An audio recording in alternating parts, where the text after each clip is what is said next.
はい、皆さんこんにちは。アークタイムズ編集長の尾形俊彦です。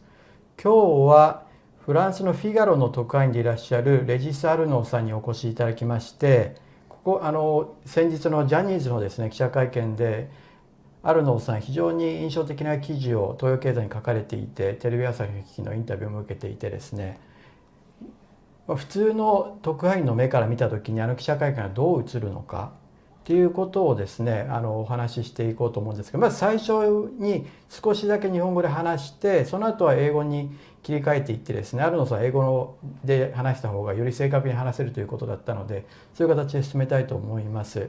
でまず私もアルノさんも会見に出てたわけですけれども、どう思われましたか？やっぱり初めの記者会見に比べると今回は2番目記者会見でしたね。はい。で1番目の記者会見はすごくすごくじゃないけど自由な雰囲気あったそうだと思ったね。なるほど。いっぱい人いてはい、フリーランスと普通の新聞記者も一緒に集めてノーリミットみたいの時間制限がなくね、4時間以上やりましたもんね。で質問はMC は女性の方だったと雰囲気はちょっとすごくじゃないけどオープンだったね。で2番目は最も厳しいとやっぱり東山さんが自分の子供に話した時に井ノ原さんですね。井ノ原さんごめんなさい。井ノ原さんが自分の子供について話した時にまずショックでしたね。なぜそのスキャンダルが大体レイプされた人が子供そうですよね。8歳からね。私もまさにそう思ったんですよね。でまず彼は自分の子供について話して、その後に記者がひどいとなんだっけルールを守らないのはひどいと、ルールを守りましょうと、ルール守りましょうと言って、でいっぱい人が拍手した。記者が拍手しましたよね。記者が拍手して、それはもうすごくびっくりしましたね。それはすごく悲しいと思ったというのがレイプされた子供の両親がどう思うとかこれを見るとって希望がないみたい。そうですよね。だって自分たちは子供に対する加害の話であれだけの矢面に立たされているのにもかかわらず、子供を持ち出して子供が見てるから皆さんルールを守ってくださいって言ったんですよね。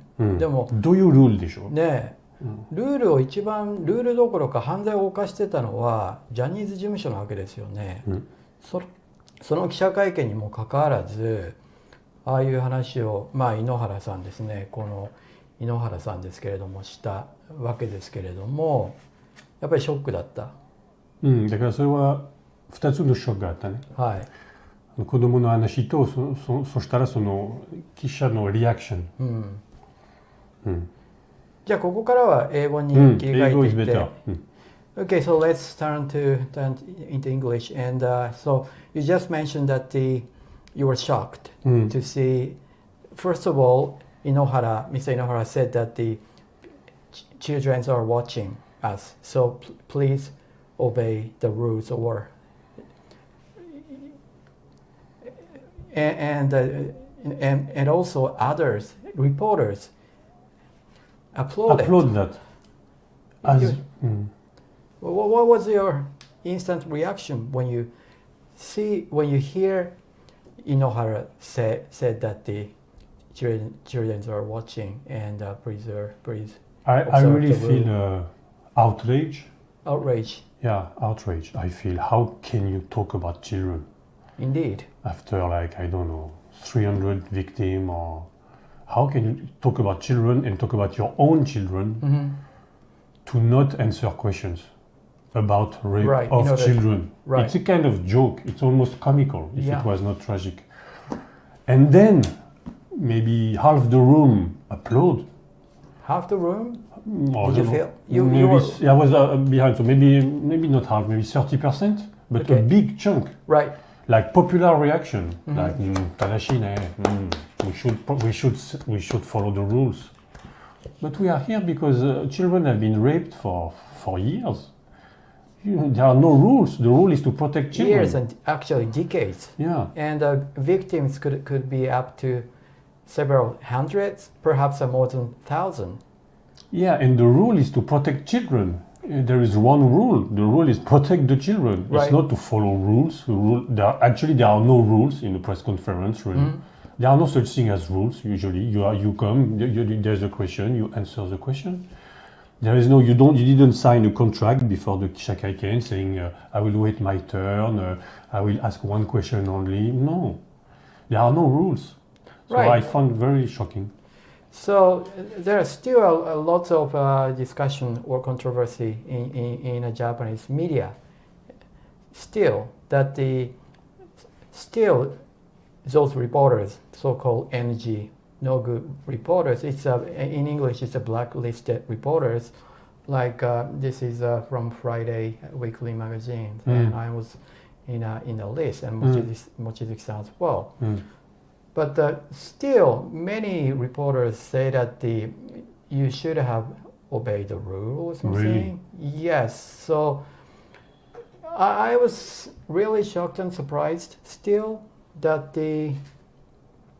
because as you mentioned at a press conference, reporters need to ask questions, tough questions, and they need to answer to that sincerely. That's the only rule, I think, where I felt those rules in France when I was at the G7 meeting or G20 meeting, and in Washington, D.C., in the U.S., anywhere in the world. It's just the basic rules. We need to ask tough questions, and they need to answer that. And there is some people say please limit your question to one question, but nobody really follow the rule. Yeah, and I think it's not even tough questions. It's just questions. So usually, in my opinion, the best journalists are they don't ask. It's not really tough question. It's serious question. Yes. So hundreds of children have been raped. How did it happen? Who brought the children to Johnny? Yes, what was the system? It's not tough questions. It's legitimate questions. Yes. So, and in many press conferences in general, and especially in Japan, everybody asks the same question all the time. Like they focus on one point. It's not because you have 500 journalists, there will be 500 different questions. The more there are journalists, the less there are questions. Oh, really? I feel That's so. what you feel? It's when there are many people, the question becomes soft. Oh, really? You don't think so? In Japan, yeah, it might, because these days in Japanese press conferences, people just tend to submit their questions before the press conference to the people who hold the press conference. Then they answer those questions, reading up from their memo paper. So reporters are reading their questions, and they are answering the question through their memo. So it's not like press conference anymore in Japan. And how is the situation of press conferences in Europe or in France? So to be honest, I was in the room when President Hollande came 10 years ago, and he had a press conference with Abe. And to my surprise, the Kante asked the French journalist, so you have two questions. You have time for two questions. Give me your questions. Really? And they applied. So it's not just Japan. They say, okay, my question is about, G7, and my question is about, something economy. They obey. So Really? It's not just Japanese. I think it's more a kind of degree, and I think in Japan, people who ask tough questions, I don't know if society likes them, rewards them. Oh, in general. So in France, if somebody asks tough question, or in the UK, it's really tough or very demanding, people like it. In Japan, I don't know. My Japanese is not good enough, but I think there is a more social premium asking tough questions. Oh, that's right. That's Maybe. right. I don't know. So Yeah, when I was in Paris, and that was, I think, G7 meeting at the time, Christine Lagarde, she's now ECB governor at the time. She was a finance minister of France. And then she went to IMF and became the head of the managing director. That's the head of International Monetary Fund. But before that, when I attended the Christine Lagarde press conference, I asked kind of a tough question, and she tried to escape from that, and I followed up those questions. Then she kind of furious about my questions, and she went out of the room. Then French journalist came up to me and told me that that's a good question, and those are the atmosphere in usual press conferences. And also, I think that in France or US, a tough question is an opportunity for a politician to look great. Yes. If he answers correctly. Mm-hmm. So, because how they can handle those difficult questions smoothly can really present their political, in a sense, value. So for example, Macron is very good. Macron. Once there was a meeting with Abe and Macron at Élysée, and when they go back, a journalist asked a question about a French woman who disappeared in Nico. You know, yes, an old story. And Macron stopped and turned, and I think he even bring the girl with them in front of everybody. So he brings the journalist, says like, "Come with me," and they had the talk directly. So it shows Macron is very human and answer and listen and stuff. So politicians should not refuse tough questions. And it's good for them. Yeah, they can take advantage of the opportunity. There is a political campaign manager, French guy, who said that even sometimes he would ask, how can I say? He would ask journalists to ask tough questions to his client. Ask him about this. People worry about that. And so, of course, the candidate, because he's briefed and he knows he has to answer, but he knows the thing, he can answer. And he answers eloquently. So it's a very good training for politicians. Oh, okay. To facing tough questions, legitimate questions. Yes. So, I don't know, politicians in Japan as well feel like that. So when I interview politicians in the Diet office, usually they have their own, they are not afraid of questions. They have their opinion. So when I did the Carlos Ghosn book, I interview many Japanese politicians or bureaucrats of Homusho or Kaimusho, and they always want to talk. Oh, okay. They always want to push their point of view. They're not be afraid of. They're not afraid of tough questions. No, nobody's afraid actually. So they will be able to. Yeah, especially in my experience, bureaucrats, they will answer, even if it's something that's really you don't like, or it's their position. I don't know, death penalty or marriage for homosexual. Or, they have their opinion. And they tell you so. So perhaps what you felt from the presser on October 2nd was the problems actually lies on reporters' side. Yeah, I think the paradox for me really is Japanese media has so much people and machines. What do you mean by that? If media was like an army. You know, like biggest army in the world is US and then China. If you count media as a people and machine, Japan is number one. So you have helicopters and cars and thousands of journalists. Right. It's an amazing machine. I think Figaro has maybe, I don't know, 200 journalists. Really? Yeah, not 2,000. Right. Yeah, Yet- Asahi Shimbun has 1,900 reporters still. Yet, what's the production? What do you? Where are the stories, the scandal? Indeed. So I think I know some of them. They want to do good. They do their job. They check everything. It's so accurate. What's your age? But what's the productivity? Indeed. So why only Bunchun release story all the time? You have to wonder why. And that's for me the big paradox of Japanese media. So like there is big news, and in Ginza or in Tokyo, people give like one page of news. Yes. Breaking news paper. Right. Like in the movie in the US in the 30s or something. That's amazing to print that. But what do you get? What do we know about Johnny's today? We don't know much actually. Indeed. So the role for reporters to dig into stories and what's behind that, what's actually happened. In this case, Johnny and Associate. Yeah. And so sometimes thousands of reporters in Japan reluctant to do that. But sometimes in stories they follow stories so hard, they wait in front of your house and. Right. For example, in the Gone case, they follow you everywhere. They have motorbike following you and stuff. So sometimes they are really, really, really pushy. But in many stories, but they are pushy when others push are together. Yeah. So they don't stand up against like a power individually.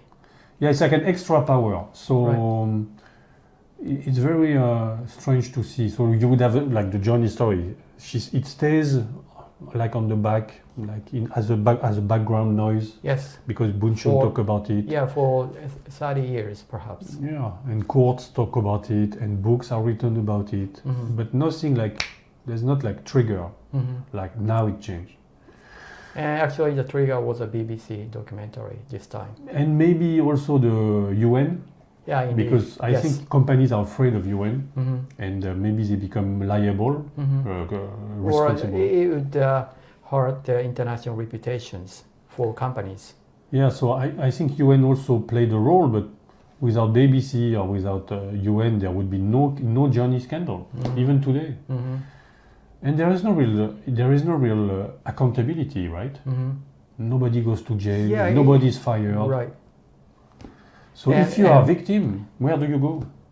Japanese government are kind of so reluctant to do something on this matter, Johnny Associates. Yes, so... Police department and prosecutors as well. Yes, so why, I mean, we can talk about media, but also prosecutor or police, or they should wonder why we didn't arrest him, right? So sometimes in the news you have very small stories like, I don't know, in a school a student was told to not go to the toilet, so it's a big scandal and it's in the front page news. So you would think also no abuse is tolerated, but at the same time you have in Japan, for me, the most what's really shocking is how power is not checked.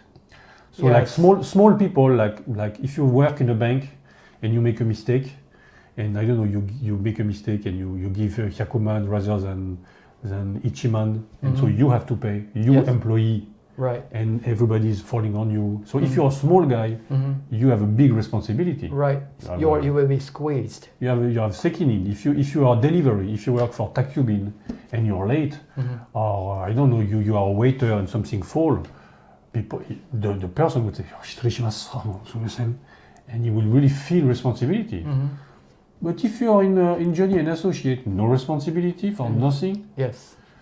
So that's another paradox that I really hate. And reporters don't hold them accountable. Yeah, they don't even ask questions. They don't even ask, what's the price of a question? What does it cost to say? So how did he do it actually? How did he meet these boys?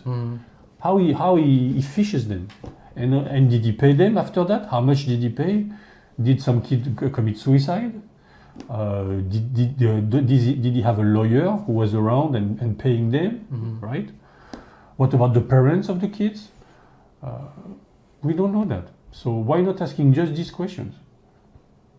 Yeah. But instead, they uploaded to. This is your article on Toyo Keizai, and you were shocked by the upload by reporters. Yeah, applause was the worst because it became grotesque. Gross. It was really, I mean, beyond my. I could not imagine such a scene. Have you ever seen anything like this before? No, it was like a club of friends actually. So the stage and the people in the room were like friends. So they have a meeting together to I think finish the crisis. That's actually the case, I guess. So those reporters who applauded are the friends of Johnny and associate, and they are just cheering up Inohara, Mr. Inohara and Mr. Higashiyama, and they see us as a kind of enemy reporters. That's what I felt from the atmosphere of the press. That I have never experienced before. No. So me, I'm foreigner, so I'm a bit outside of the, I call it the aquarium, like the Suizokukan. I'm watching the Suizokukan. But so, you were also at the aquarium as well. I'm in the aquarium. I jump in the aquarium. Different view. But but I'm not working for a big new media, and maybe they have their own. I don't know. They have to be careful and so forth. But there was another journalist. She didn't ask a question, but she said, "I'm a big fan of Johnny's." Yes. You remember, right? Yeah, I know. And so I didn't understand the whole question. But next to me there were a guy. I think he was freelance, and he was eating chips while during the press conference. Really? Something. But he was a bit like. He was dressed like a bit funny, but when the woman asked the question about I'm a Johnny fan, I heard the guy next to me says, "Sugoi, like I can't believe what I'm hearing." Really? So many people are shocked by such non-journalism. And actually in the room, I don't know if you noticed, but many people in the room were absolutely not journalists. Like you had guys who look like hosts. You had guys who you don't know why they are here. They don't dress like journalists. They don't take notes. I don't know why they are here. I was in a front row and tried to ask questions, so I didn't notice those kind of things. But I was yelled at. By other journalists. Right. So they were next to me. I think they were real. I mean, they were not fake journalists. I think they were journalists, but they are so much old generation, and why are they here? And they don't have questions. People who yell at you, right? Right. They don't want to ask questions. They just want you to shut up. They don't even raise their hands for questions, but instead they're just yelling at me and Mochizuki-san and other reporters. Yeah, and what's this timeline? Are they so busy? We have to stop at 4 p.m. What is more important in their life? I mean. So no, it was really embarrassing, I think. Is journalism still exist? Does journalism still exist in Japan? What's your feeling? Yeah, of course. I mean, I asked that question to a guy who prepares TV show, and a Japanese guy, and he says it's true, there is no censorship in Japan. If you want you have your show, and Shukan Bunshun publish article, and Shukan Shincho, and Friday. So it's just that 90% of the air is kind of occupied by big media, and they make so much noise and presence that your work or Bunshun is like it's small noise. Okay, small fish. It's in the pond. It's so important, but it's really like it's a bit of a little sound. But you meet a journalist. I remember I did a story a long time ago about Yamikinyu, very long time ago, and it was amazing because I think the lawyers had come at Gaijin Kisha Club with a lot of beer coupons, which were like given to police or something really scandalous. Shukan. Beer coupons. Beer coupons. So it was a way to bribe. Ah, okay. Right? and it was like 20 years ago or something. And it was not a story. And they do the conference at Kisha Kaiken. And so you have, I think, the founder of Takefuji, who had like a tattoo or something. So then it became a big scandal. And then the big media take it. Okay. So you have these people. They are so brave. They are usually very, very, very. They are serious and brave. They are not like crazy. So that for Japan, I think that's so important because you have many freelance who are not so serious, I have to say, or they don't have the resource to be to check everything and to be like, you know. And me too. I'm a freelancer. So I try to be really careful. But in Japan, you have many very serious individuals, like I don't know Suzuki Reporters. 8 or these people. They are so thorough, and I think that's really something of Japan. So I interviewed once the Manabu Shintani of Bunshun. I think he's the most impressive guy I've interviewed. Really? Yeah. The He most was a former Bunshun editor. He really Now made a the Bunge model. Shinju editor. Yeah. Now what, sorry? I think he is now a Bunge Shinju editor. Okay. Yeah. He's the most, I would say, he's the freest man I've seen in Japan. Really? In what sense? His face was, usually when you meet an important guy in Japan, he's busy, he's preoccupied, he's busy. But he was like, he was so sure of what he does, so nice, so he knew exactly what he was doing. He had no, should I do this, should I do that, should I publish? No, he just followed principles. He just attack. Do we publish the tape? Yes, we publish the tape. Do we say this? Are we sure? Yes, we say this. He's clear about. He's clear, and his face is without remorse or without with nothing. It was a very impressive interview. It lasted like, I don't know, 2 hours. So you have this type of guys in Japan from former generation, and when you look at the risks they took for Johnny's, for their series, right? They are sued, the judge punished them, they risk their reputation, their money.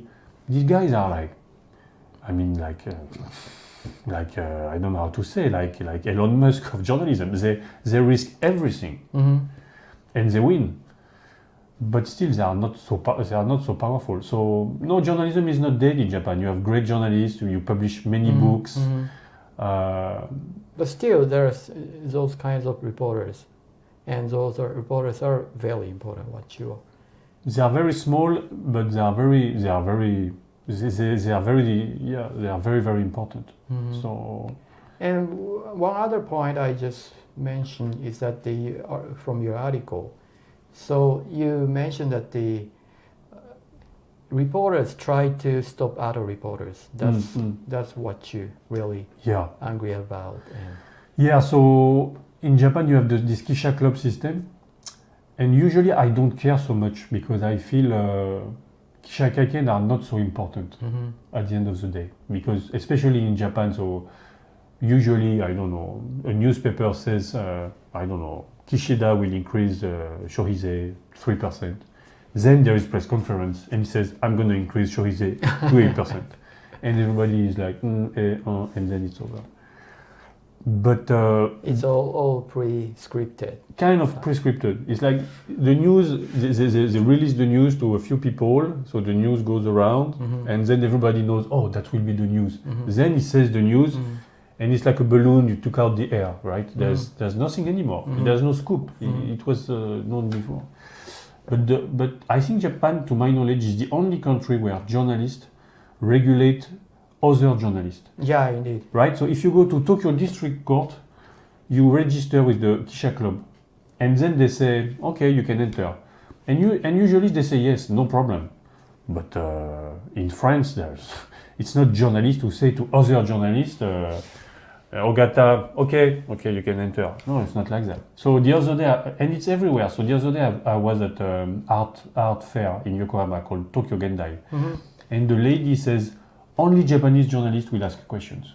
Really? Yeah. So I asked her, I raised my hand and I said, I have a question. But I thought this is a art fair. It's the most international event. Do you think in New York people say only American ask question, or in Paris? That's a disaster. I'm kind of ashamed of But it. that's like it's just. Yeah, what are you thinking? What was their logic? Yeah, because of time, they don't have so much time. But they say first the Japanese, then the foreigners. But nobody does that. I mean, if you queue at a combini, they will not say first Japanese, then foreigners. If you take a plane ticket, if you take a plane, they don't say first foreigners, then Japanese. So their logic is just they don't think. I don't know. They don't see the rest of the world. Yeah, sorry about that. No, not your fault. But it's just naive. It's not even mean. It's just like naive. Yeah. So anyway. So it's not limited in a press conference. It's a Japanese society as a whole. They exclude. So yeah, include some and exclude others. Yeah, once I think I saw a conference by intellectual, maybe Oka Makoto or something, and he explained that Japan it's a circle.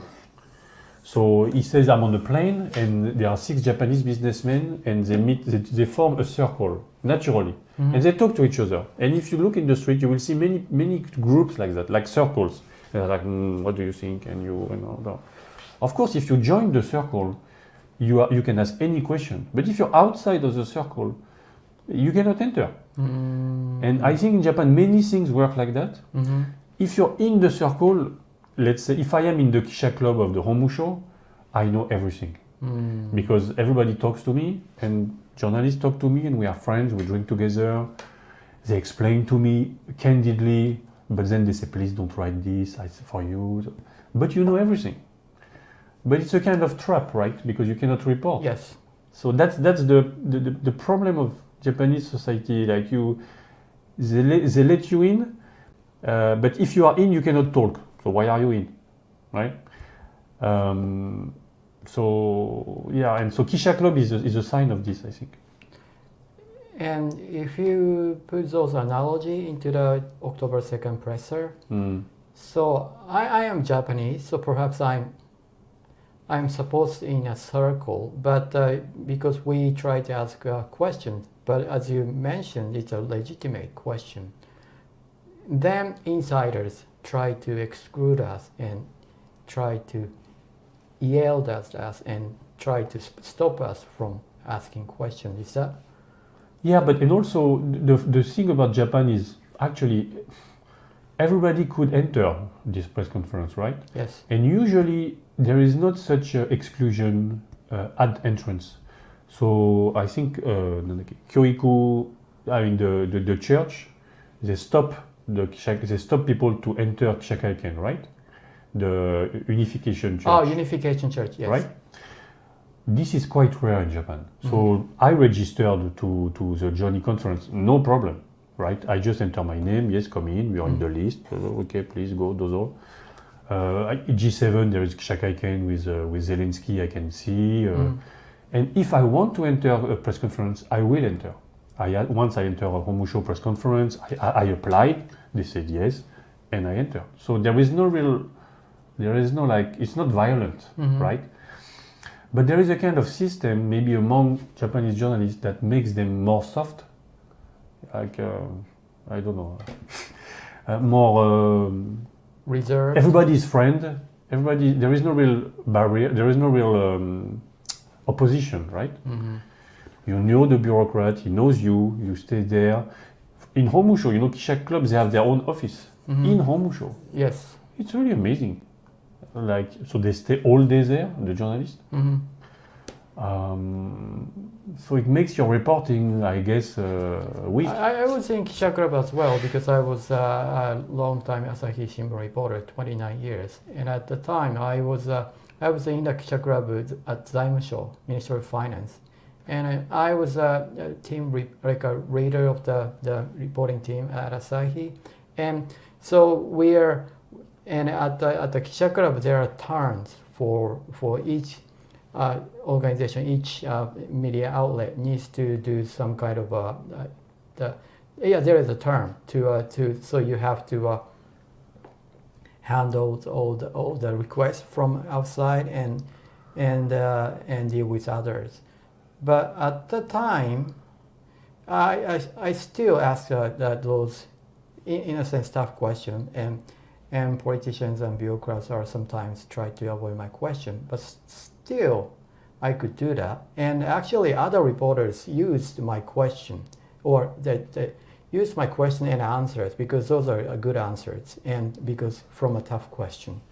So they kind of, for me, free writer without asking any tough question, but they can still write about it. And the same thing just happened in October 2nd presser, because finally I asked some of my question that Higashiyama, I asked Mr. Higashiyama that he said that he pretended not to see what happened at Johnny Kitagawa's residence. So I asked him about that again, and he answered to my question, and actually I pretended not to see those kind of things. Then he went on to say that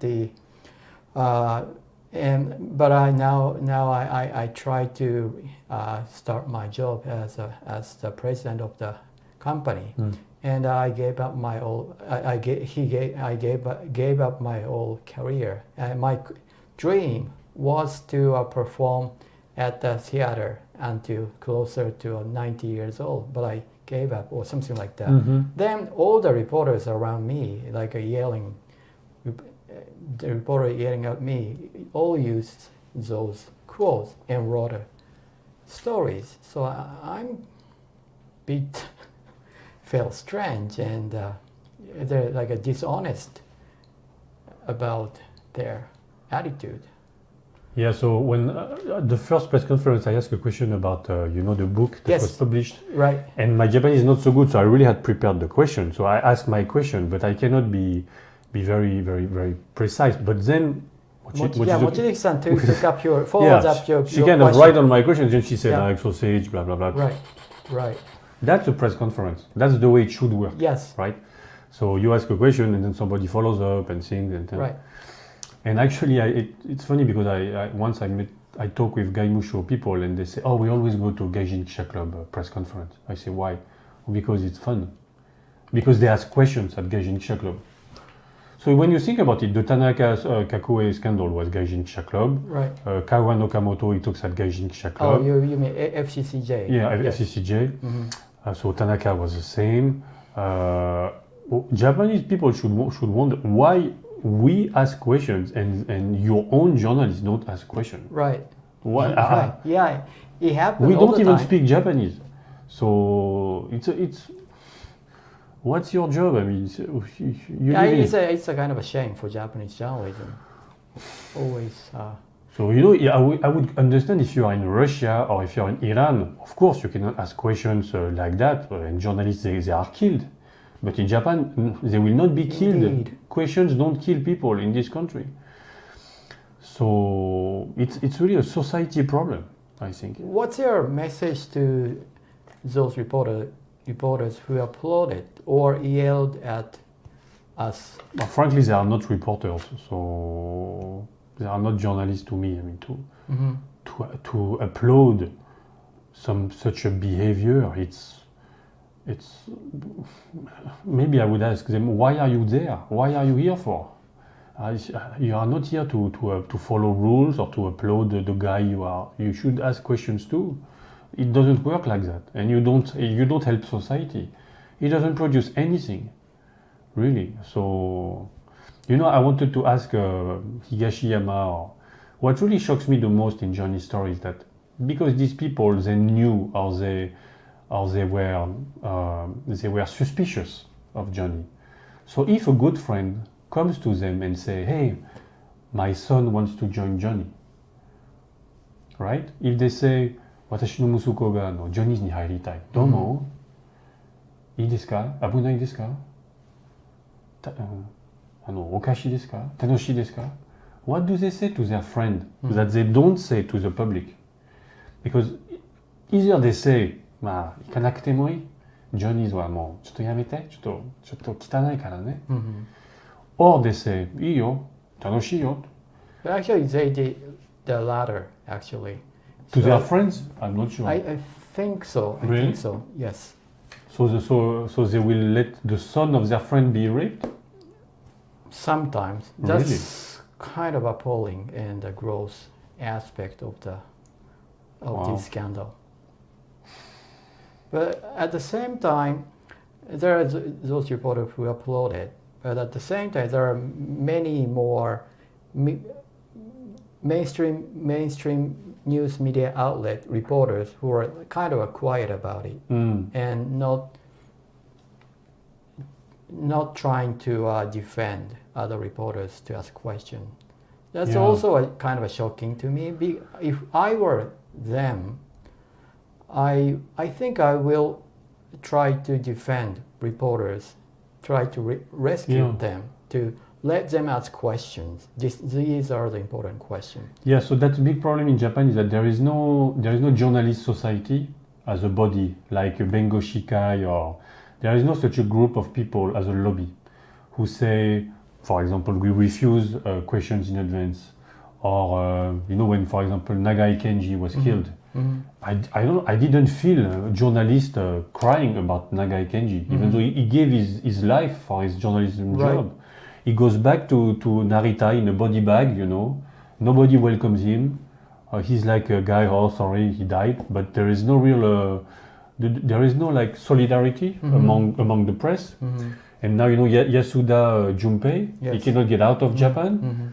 There is no like outrage among Japan journalists. Like thousands of journalists would say this is not tolerable. So you mean there is a Kisha Club and Nihon Kisha Club in Japan, but that's not really a journalist body as you. Yeah, it's not like when you define. Yeah, like the Tokyo Bar Association, at least, or Osaka Bar Association, a group of lawyers. At least they lobby, they have a statement, they issue press release about death penalty, about whatever. But there is not such thing among journalists in Japan. And I think that's another problem, because there are no standards. So if Mr. Abe attacks journalism, there is not a whole group of press that says, we refuse that. You're right. There is no such body or such organization to stand up for the journalism value. Yeah, as such. There is no charter, and I don't know, all journalists in Japan, they signed a charter. We will refuse questions in advance. I don't know if somebody has sexual harassment, we will denounce him, or we will refuse any bribe. There is no such a pledge, right? And I think that should exist, and at least there would be a kind of value solidarity, and you would stop this kind of division between freelance and salaryman. Between like mainstream journalists and freelance journalists, because they will all have the same value at least, and they will be ashamed if they don't follow that value. Yeah. So in France, are there any those kind of? Yeah, in France there's to be journalist usually you need to have a press card, and journalists work as a lobby. So they have and journalist is protected. If there is a new editor and the new editor is not the same political feeling, you can get like, I don't know, 2-year salary or this type of mechanism. But journalists, it's like a guild type of. Yeah, well, it's not really. There are journalist unions, but the press card, and there are like journalist schools in France, which I think there is not in Japan. Not like journalism school. Press cards are issued by those journalist body? Yeah. Okay. So if you do enough volume of articles, you will get a card. Oh. You don't sign pledge or whatever. Well, what does it called? It's called carte de presse. And but also in the US, the Fox News journalist and the MSNBC journalist, when they travel with president and so forth, they are together. Yeah, they solidarity. Yeah, solidarity, exactly. Yes. But in Japan, no. So that's a big problem, I think. Yeah, maybe I should think about those kind of things. And You should propose. Yeah, yes. Yeah, thank you so much for No, thank you. your advice and your strong and candid message toward Yeah, Japanese I see from journalism and Japanese, perhaps society as a whole. Yeah, and I feel this is an increasing problem. I've been in Japan 27 years, and I feel You feel the problem is mounting and getting worse now? Yeah. Really? Yeah, compared to 27 years ago, yeah. So 27 years ago, it's more free and More left and right, more conversational, more society accepts more different viewpoints. You know, in France or in the US, I think many societies there is a left and right, and there is always a conversation. So if you are for marriage for all, maybe 45% is for it, 55% is against it, but they talk, and there are debates, and then the society change, right? But in Japan, for me, it's like I always call it like it's like an OS, it's like Windows country, like 95% run on the same system. And if you are in the opposition, if you are a victim of Johnny, where do you go? You go to Bunchun or to BBC, because you have no voice, you have nobody to listen to you. If you're a minority, if you don't follow like everybody, where do you go?